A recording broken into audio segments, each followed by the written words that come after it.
Sheikh, are you aware that CERN, CERN, are trying to build another particle collider? Oh, okay, yes. That it relates to the whole issue That is, also. that is But related, and because it's kind of like the Ifreet, which were on Sulaiman alayhi salam's court, and some of which were chained. These are referred to as the kings of the pit. So that is what CERN is trying to do. Is that has been their whole objective, building this new particle collider.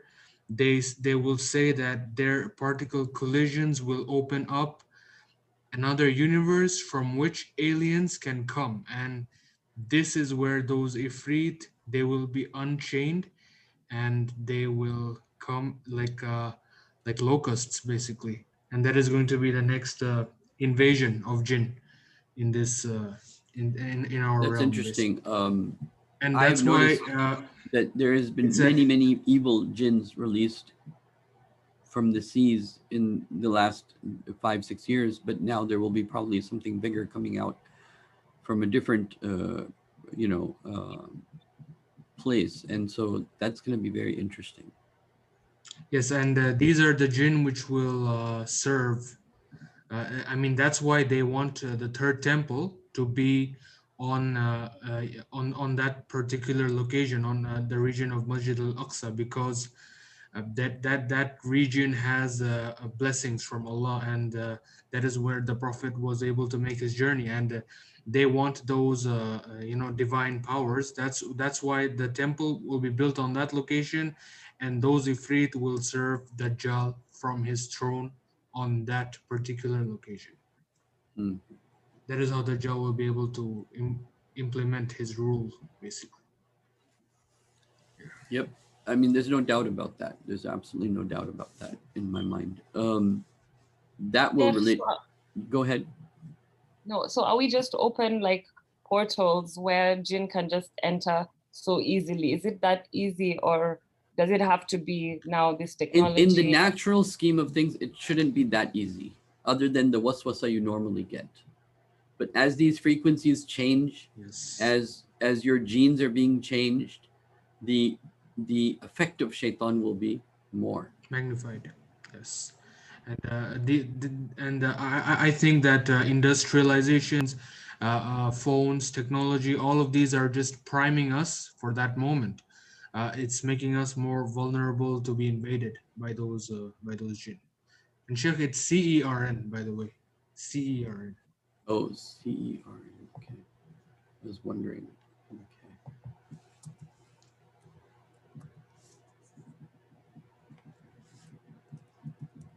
Okay. There you go.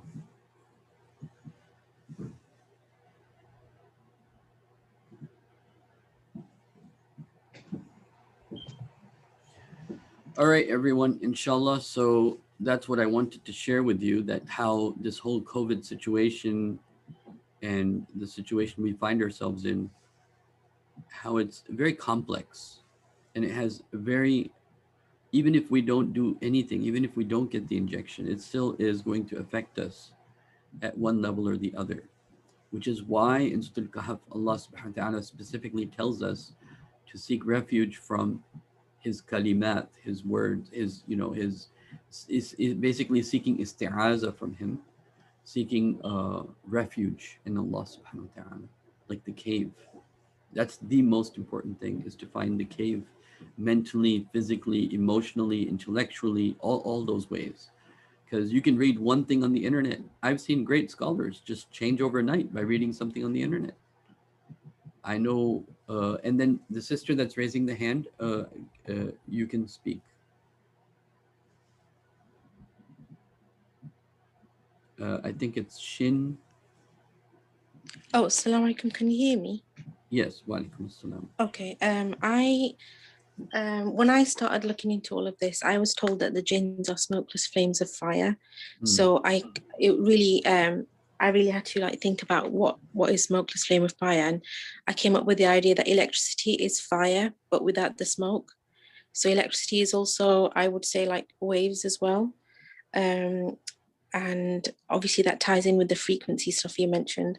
And then when you said the waswasa stuff about whispering in your into your ears, I used to watch this. A rabbi used to do extensive talks about Adam and Eve, and he mentioned that they believe there was an individual who they call Satan now. He was like, he doesn't want to say a snake, and he doesn't want to say serpentine, but he's something in between a snake and a man. So the closest thing that we can think of is a reptilian person. And so what he was saying was, obviously he managed to trick Eve. That's their narrative, that's not ours, obviously. So they ate an apple, and I was thinking, because I've been looking at parasites, and they say you that just mentioned something so important, that parasites why does can, ivermectin and all of these parasitical medicines is a very, very important point that has to do with parasitology. Yes, please continue. yeah, so my point is that, again, parasites, usually it's like a ringworm, or it's literally a worm, and they also affect your stomach, your lining, and they affect your thoughts. Apparently they have so much influence that they can control your behavior. So it's interesting that it's also of that kind of theme of worms and snakes and all of that stuff. Yeah, it's very interesting also, because I was thinking of mentioning this, but I forgot, or I wasn't comfortable, but it's I fine. am thinking the COVID any RNA retrovirus like HIV is actually, and some of these cancers, anything that's, in my opinion right now, because you cannot isolate RNA retroviruses, and they're just RNAs. I think that they're associated with jinns. That's the point.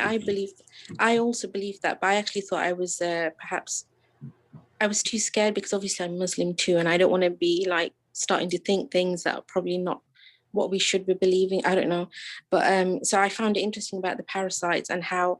And the other day, one of your videos, you said even when we switch off the lights, we have to say Bismillah, and or close the fridge. It's basically parasites, or like mold and bacteria, because there's good bacteria and there's bad bacteria. Just like jinns are good and some of them are bad. So the bacteria that grows on food. I also found it interesting that when we go into the bathroom, we have to enter with our left foot, and you have to invoke the protection of God. And then you go in, and I always wondered, like, why the left? And it occurred to me that our the right hemisphere of our brain controls the left, and the left controls the right. So maybe it's like an internal switch for protection, or for that moment, maybe the parasites shut down. I don't know. And also because, they say that the jinns, they hang around in dirty places. So it makes sense to invoke protection. So, and then you enter. So I was thinking perhaps it switches them off or something, like, because Bismillah is a word and it's a sound, and then sound has an effect on you anyway. So that's why it's so important that we get our tajweed correctly.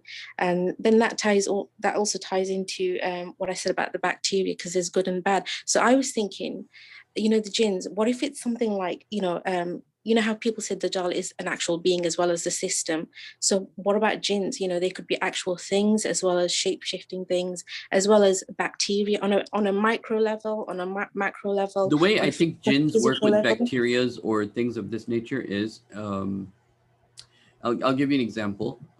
Take it for what it's worth. But the point is, whether you agree with me or not is not the important thing. The point is correct, okay? One day I was doing ruqya on someone. So in a conversation with the jinn said to me that I used to like taking control of these ducks that would do migrations. And he said, I would try to make them go in the opposite direction of their migration, like take over a certain duck.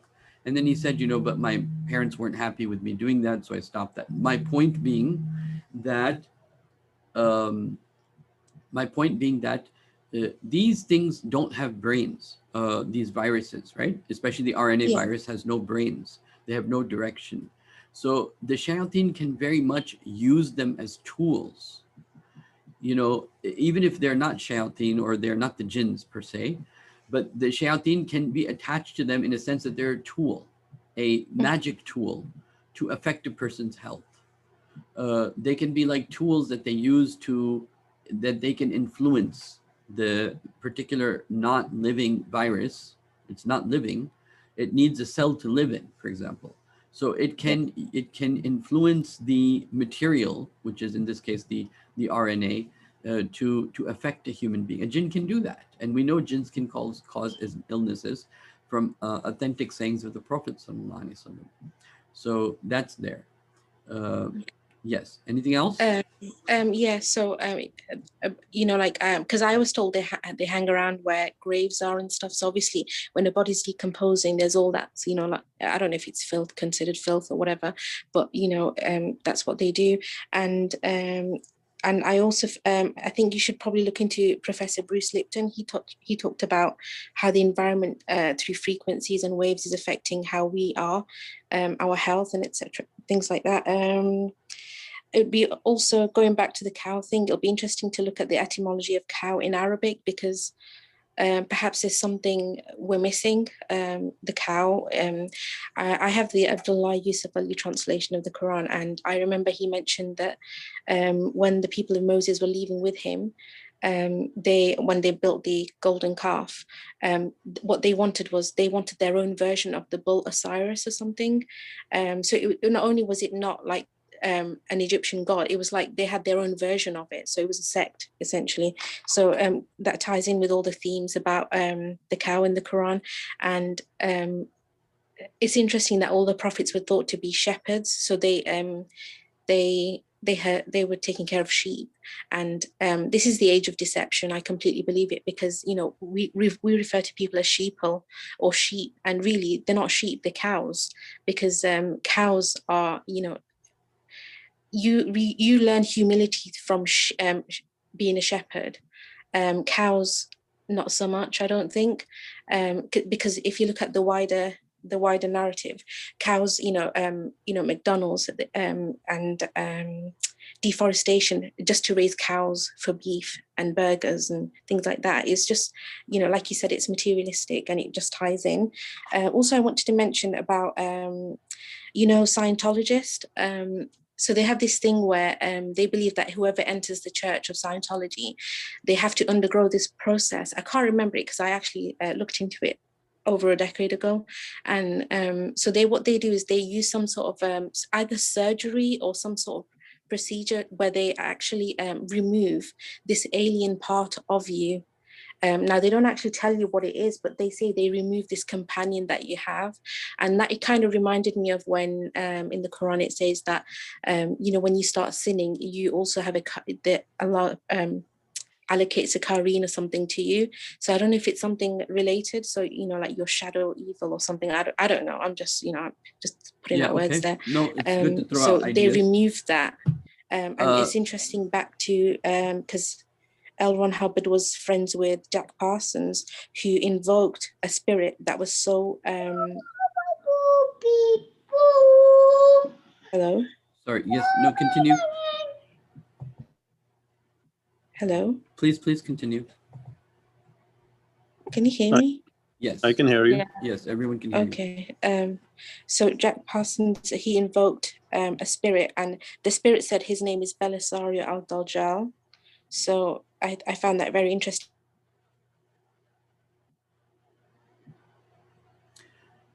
Hello? You've muted yourself. Oh, Hello? Yes.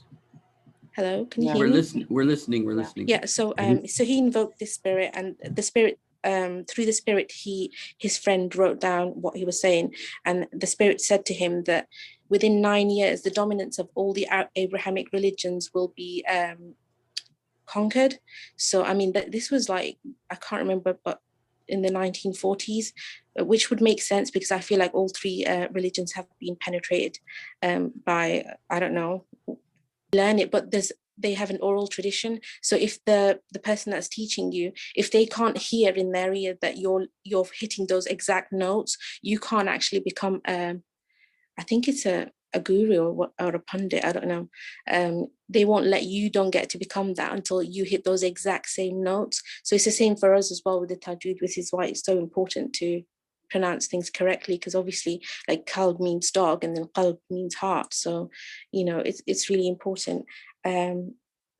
Those are just my thoughts. And I have some people saying, how do you protect yourself from some of the 5G stuff? And I have to say, I've got an RFID code, which sometimes it even blocks my signal to my phone, but it also blocks any kind of infrared. So you can't even use your television controller if it will block it. So maybe you want to invest in bags and coats and clothing that have RFID lining on it, or get your own lining and make your own clothes. And that's and then I've also got a note here saying, so when we pray 5 times daily, it's obviously positive energy going out into the world. So at any one time, this is how beautiful it is, that at any one time around the world, someone is actually praying at any one time. One of the 5 prayers. So for me, it gives me this idea of the earth has some sort of energy that's constantly being maintained through prayer, is the Islamic prayer. And when the Hajj stopped, I think it was tried to, for me, it's like some sort of shield or a force field that's being stopped. So it's, you know, how you said, you know, maybe it's releasing things. I think it's precisely doing that. And those are my thoughts.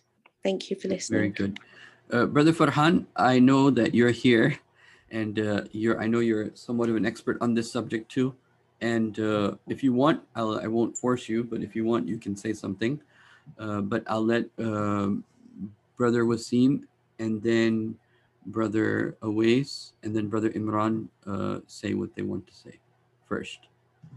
And then if we can, we'll end with what Brother Farhan has as comments, and then we'll end, inshallah.